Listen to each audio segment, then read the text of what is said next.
What a world. You already know what time it is. It's your favorite co-host podcast Pac, back with another episode of Successful Habits. And as always, I'm here with the man with the plan himself, Coach D West. What's going on with you today, Coach?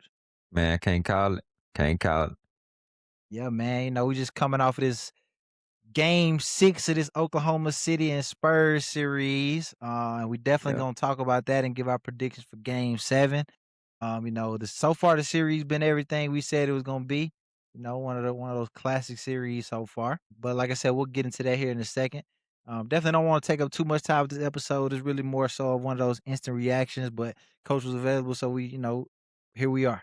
But before we get into the Oklahoma City Spurs matchup, I want to talk about the Eastern Conference because we already got one team waiting on the finals, man. Shout out to the Knicks, man. So the last time the Knicks actually made a trip to the finals was 1999, man. Yes, sir. So It so do. definitely shout out to the Knicks, man. Yeah. Big The big Nova body, boys. the Nova boys, man. The Nova boys, big body Brunson, Mikal Bridges, and Josh Hart, man. Oh man, what can we say about the Knicks Cavs series, man? I mean, the Cavs got swept, got beat by 40 in the elimination Yeah. game. What can we say, coach? Man, don't you know like the last couple of elimination games that the Knicks had, they won by 35 plus? That's I Crazy. did not know that. That's crazy. Crazy. And the Cavs I just feel like game one kind of set the tone. Like when they blew Yeah. their lead, that kind of was like the series is over before it was over when they blew their lead. They Yeah. blew their 22-point lead if you hadn't seen, and they gave up like what 15 straight points to Yeah. Brunson, and Knicks just never looked back. Yeah, they gave up that 44-11 run to close the game out. Last 7 minutes Crazy. plus overtime. Yeah, that kind of changed the series because you lose that game. I mean, you win that game and you lose the next one. You won one going back to Cleveland with confidence. Blowing that Yeah. game it just seemed like it took the life out of them, man. And the Yeah. Knicks just made them tap out. They made them give up, honestly. I Like they just definitely didn't agree have with the that. effort. They So definitely put the pressure on them guys and just ran them into the ground, really. yeah. Yeah, I'm happy for the Knicks though. They most stayed definitely. down for it. They kept working. They For sure. didn't panic when things didn't go their way. They didn't blow everything up. They Yeah. stayed down. Mike Brown came in, implemented some stuff. I seen some adjustments he made, and Yep. they got the job done. So 4 more wins, and they'll be Yeah, champs. I like what the Knicks been doing the last couple rounds, making Cat play that point center position, letting Brunson kind of just run off screens and cause a lot of commotion. And Mikal Bridges, actually, I think he's the most efficient player in the playoffs right now. So yeah, man, definitely the Knicks handle business. So shout out to the Knicks. For The sure. Cavs, you got a lot of stuff y'all need to work on in the offseason, man. I think I just found it funny how Kenny Atkinson made the comment after game 3 that analytically they had won 2 out of the 3 games, even though they was down 3-0. Analytically, they had won 2 out of the 3 games, bro. But realistically, y'all got punched on, and y'all need to go back to the drawing board, bro. Yeah. Um, Realistically, they were down 3-0. yeah, even after the sweep, James Harden kind of came out in a press conference and said that, he still feel like they was the better team. I don't really know how you feel that way, but shout out to you though. You know what I'm saying? Yeah. But look, we ain't gonna get too much into what the Cavs need to do in the offseason, but definitely shout out to the Knicks, bro. Yeah, for sure. Uh, so that's the Eastern Conference, and like I said, man, we shaping up to see an amazing Game 7 over here in the West. This series has been everything we thought it was gonna be between the Spurs and the Thunder. So I want to kind of go through the series and like kind of walk me through what you seen as far as adjustments that was made, right? So game 1, the Spurs win in double overtime. Wemby had a generational performance. He had 41 points, 24 rebounds, 3 steals, 3 blocks. Uh, in this game, Harper had a big 24 points, 11 rebounds, 6 assists. But some of the biggest things was obviously Wemby's points. This was also the game where Caruso had 31. He had 8 threes. And then Hardenstein only played 12 minutes in this game. I'm assuming because of what Dagnall seen the Spurs do to the Timberwolves with Rudy Gobert not being able to shoot. Right. So that was game 1. J-Dub also had 26 in that game. Game 2, we spin back and J-Dub leads the game in the first quarter with a hamstring. But other than that, what kind of adjustment did you see from Dagnall in game 2? Well, first off, I think I came back on after that game and said it would help if they hit some shots. So they definitely hit Yep, some shots. Game 2, that most always definitely. help. Hartenstein gave them some big minutes. He showed them that he can still be valuable on the floor, even though he can't stretch it from 3-point line. He hit some floaters and mid range shots. So and he was able to, be physical with Wemby. So I think those were some adjustments that Thunder made and it paid off in game 2. Yep, I agree with you. So then after game 2, Shea was in game 2, Shea had 30 points, 9 assists, 12 for 24 from the field. Caruso had another big game, 17 points, 3 for 4 from the three-point line. Like you say, this was a game where they hit a lot of shots. McCain was 3 for 9 from the three-point line. Caruso was 3 for 4. Casey Wallace was 4 for 6. And the Spurs really was outside of Vassell. Vassell had a great game. He was 6 for 12, but everybody else was cold from the field. So Champagny was 1 for 7. Castle was 1 for 6 from the three-point line. It was a real that game kind of got out of hand a bit. I mean, the Thunder won by 9, but I mean, Fox was down, and then this was also the game that Dylan Harper went down too in the third quarter, right? So the Thunder was able to pull it off. So game 3, the Thunder win big, 123 to 108. So in game 3, this was the game where the Spurs came out 15-0 from the jump. After that 15-0, what did you see? What kind of adjustments did you see on the court? Man, first of all, I seen the Thunder just stay poised. Like they Crazy. just they was down 15-0, but they knew that they were still in the game. Of course, Facts. it's first quarter, but if you're somebody who plays any type of sports or basketball and you go down 15-0, you know for sure it's like, hold on. Like, Yeah. so I think Yeah. they stayed poised. That was the main thing. And honestly, I think they just started clicking Yeah. after they went down, after they took their punch. I just think they started clicking. They didn't do anything too much that I seen outside from game 2. I think they kind of played the same as game 2 when they came and stormed back and just took the Yeah, I lead. think I think the biggest, the oddest, the weirdest adjustment from this game was this was the game where the Spurs started to double Shea like way past half court. And it was real hard for whoever was doubling Shea to peel and get back to whoever their actual assignment was. This was also the game where and I mean, I guess I can see after a 30-point game too, the focus kind of changes like we gotta stop the superstar, right? Would you say that was pretty much the Yeah, thought process yeah, behind it? yeah, More than likely, right? yeah, for sure. So, yeah, so then after that, we kinda got hyper focused on Shea, and I mean, this was the game where Shea had 26. He was 6 for 17 from the field, so we were hyper focused. We got the job done as far as making him shoot bad from the field, but he ended up having 12 assists, and he made 12 free throws that game. This was also the game where they had big performances from Jalen Williams, Jay Will. He went 5 for 6 from the three-point line. McCain had Hmm. 24 points off the bench.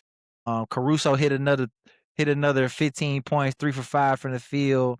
And And Chet guarded Wemby more that game too. Chet guarded Wemby more that game. Wemby had 26 points, 8 for 15 from the field. So also too, if we kind of back up a little bit to game 2, Wemby was a little bit more assertive as far as getting him into his spots. Game 3, game 4 is when we started to like get away from that a little bit, especially in game 5, but we'll talk about that in a second. So Wemby shot 2 for 5 from the three-point line, 8 for 15. So the Thunder pretty much erased the one game that we stole from them at the first game that we come to San Antonio. So then we make the adjustments in game 4. Game 4, we come back and I mean, pretty much handle business. Spurs beat the Thunder 103 to 82. This was the first time in 4 years that the Thunder didn't score 100 points. All right. What kind of adjustments do you remember seeing from that game 4? Well, I think the Thunder were more physical. They came out more physical than they had been. I mean, not the Yeah. Thunder, the Spurs. They The came out Spurs, more yeah, physical than they had been on the previous games. The physicality kind of, I won't say it got under their skin, but it definitely bothered them to a certain for extent. sure. It bothered them a little bit. And like you say, they do when, so the Spurs have a good set defense when they rotating right. Yeah. So they're not leaving the shooters, but whoever's guarding the top man, he likes to rotate down, and then everybody kind of, rotates off of Wemby because Wemby, 9 times out of 10, they want Wemby to be the roamer. Rome, And so yeah, I think they did a better job of like making the Thunder go against the set defense. for Like sure. rather than because Thunder can kill you in transition, or they can Yeah. kill you if you're off balance, or they can kill you if you're not set. And I think they did a better job that game of making the Thunder score against their set defense, which ultimately gave them trouble. Yeah, most definitely. So the Spurs definitely stopped the full court double teaming to Shea that game. And instead, like you say, they kind of dropped back into more of a set defense. And instead of doubling, like full blown doubling Shea, they were just pinching in the lanes and pinching whenever he get inside the 3-point line and close to the elbow and things like Yeah. that. Wemby had another big game, 33, 8 and 5, 11 for 22 from the field. He had 15 shot attempts in the first half, the majority of them coming from inside the paint. He shot 7 threes. He was 3 for 7, but a big thing was, like I said, he spent a lot of time in the paint that game. And again, we held the Spurs held the Thunder to less than 100 points for the first time in 4 years. And I mean, the it was just all defense, really, all defense and a lot of intensity.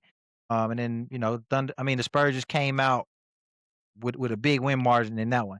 And we fast forward to Game 5. Uh, you know, back in OKC, and that one kinda got out of hand as far as in the Thunder's favor. What did you see in that one? I think the biggest difference in the game and now when Wemby wasn't in the paint enough, like Yeah. trying to score in the paint enough that game. Yep. And that's why it kind of got away from him. He's a handful when he's not settling. I'm not saying don't shoot the jumpers, Right. but like, you shouldn't settle for them, like, because that's basically what the defense wants you to do because they'll Yep. rather live with you shooting jump shots than dunking the ball or getting offensive rebounds. So I think the Thunder did a good job, and Wemby did a poor job of I trying to agree. get in the paint, putting pressure on the defense, and I think that's why it kind of got out of hand. Facts. So, crazy stat from that game, Wemby scored 1 bucket every quarter in that game, and he had no field goal attempts in the paint.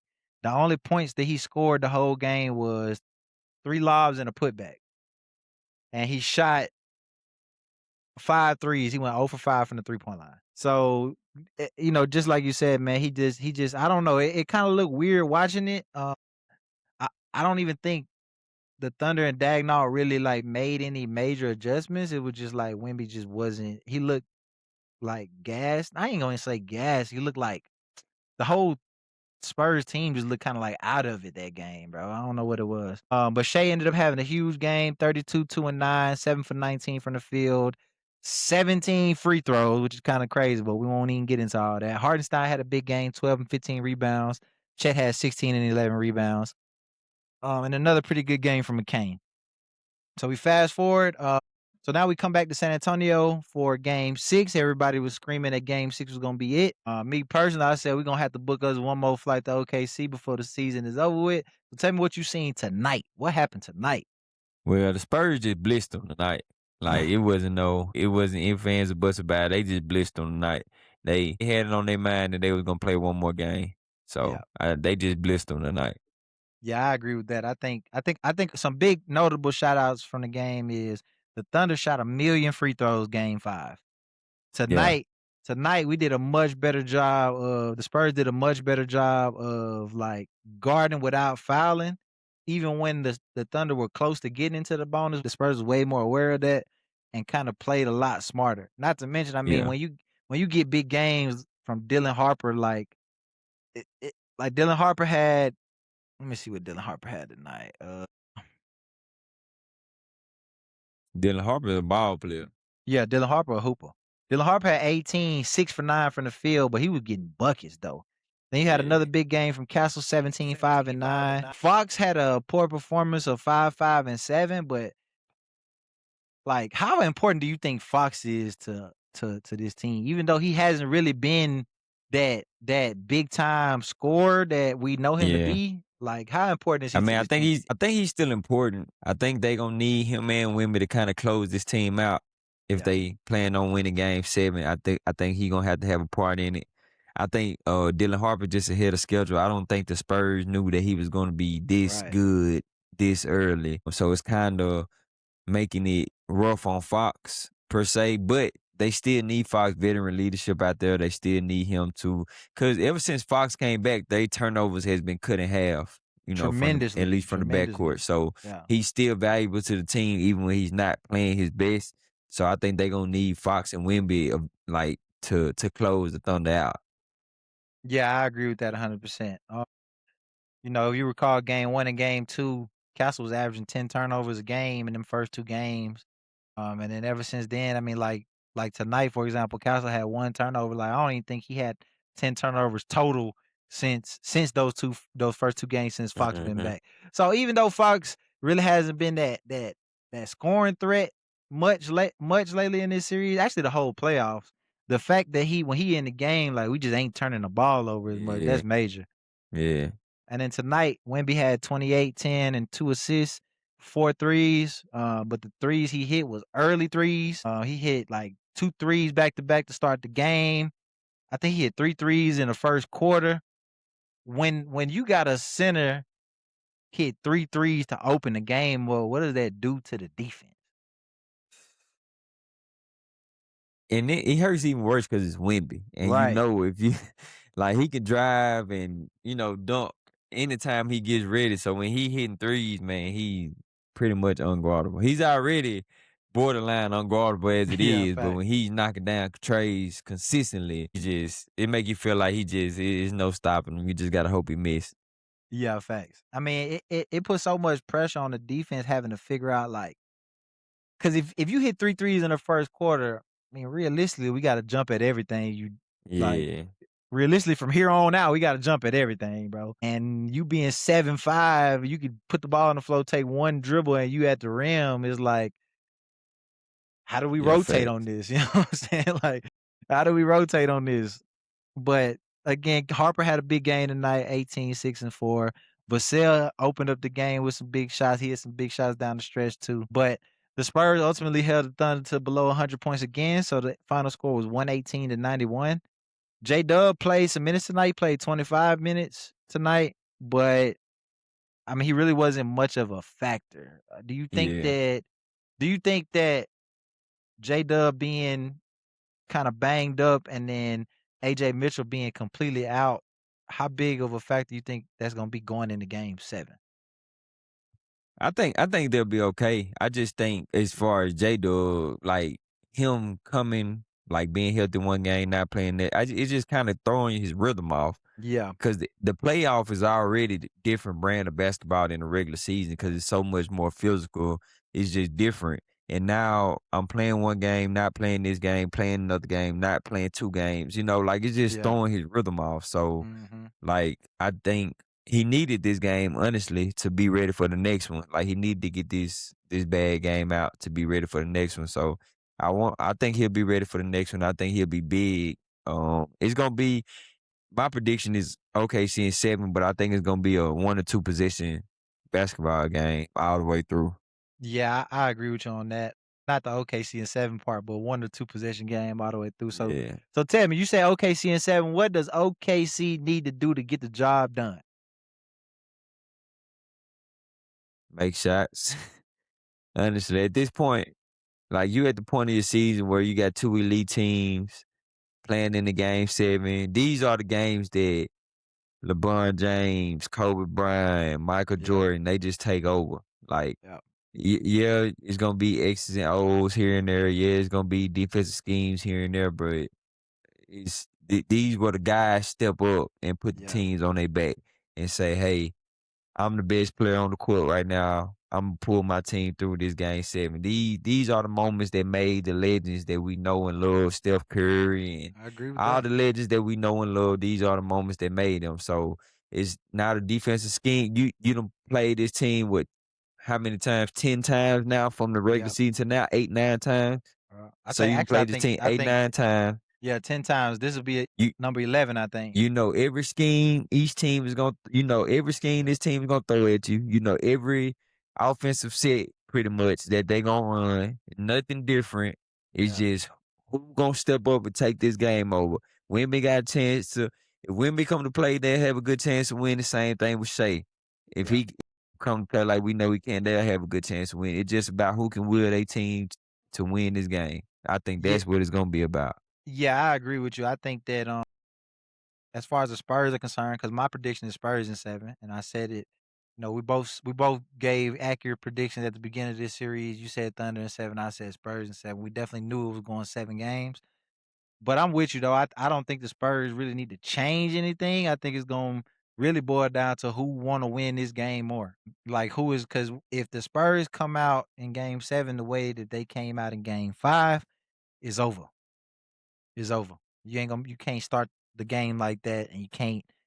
We gotta be the Spurs got to be smart. Can't let the referees get involved in it. Mhm. You just gonna have to continue to trust each other. At this point, Game 7 with the defending champs in your first playoff run ever, trust each other, bro. You can't do nothing but trust each other.